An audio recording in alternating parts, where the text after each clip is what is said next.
හයි guys ඕගොල්ලන්ට මතක ඇතිනේ මං බදාදා වීඩියෝ එකක් දැම්ම හරියටම රෑ 8යි ගන්නට මං නයිට් කිට් විකුණනවා කියලා.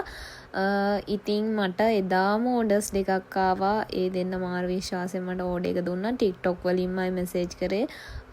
එවලෙම පේ කරලා මට ට්‍රාන්ස්ෆර් කරලා එව්වා ස්ක්‍රීන්ෂොට් එක. ඉතින් මට දවසක් තිබ්බේ නෑ. ඉතින් දවසක් තිබ්බේ නෑ. ඇත්තටම මං හිතුවෙත් නෑ ඇත්තටම ගනී කියලා. මොකද නයිට් කිට්නේ කියලා මේ හැබැයි ඕඩර්ස් දෙකක් ආවා.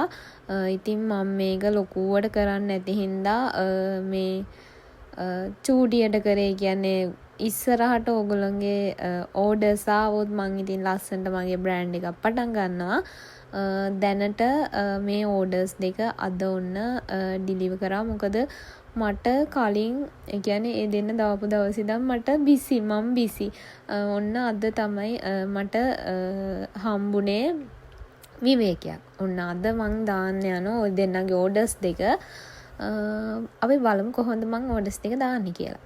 මුලින්ම බෑග් දෙකක් අනිත් පැත්තට හරවලා ගත්තා. අනිත් පැත්තට හැරෙවුව මම බෑග් දෙක කෝකටත් කියලා ඉටිකොල දෙකට දාලා බෑග් දෙකට දාලා අපි යමු පෝස්ට් ඔෆිස් එකට.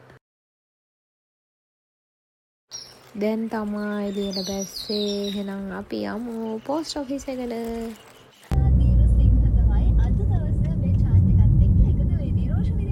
ඔන්න එහෙනම් පෝස්ට් ඔෆිස් එකට ආවා අපි. දැන් තියෙන්නේ පෝස්ට් කරන්න තමයි.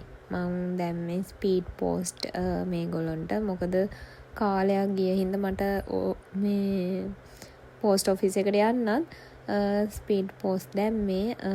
ඉතින් ඔයාලටත් පුළුවන් මගෙන් නයිට් කිට් ඕඩර් කරන්න. දැන් මේක එවන දෙන්න දන්නවා ඇති මේ ඕඩර් එක ඒගොල්ලොන්ගේ. මම දන්නවා ඔයාලා මගේ TikTok බලනවා කියලා. ඉතින් මේ දෙක ආවයන් පස්සේ මට මැසේජ් එකක් දාලා කියන්න අයිටම් එක හොඳයිද නැද්ද. එතකොට මේ මට ඒවා ස්ක්‍රීන්ෂොට් දාලා අනිත් අයට කියන්න පුළුවන් හොඳයි කියලා මගේ අයිටම් එක. ඉතින් ඒකත් කියන ගමන් අදට යන්නම්. බයි.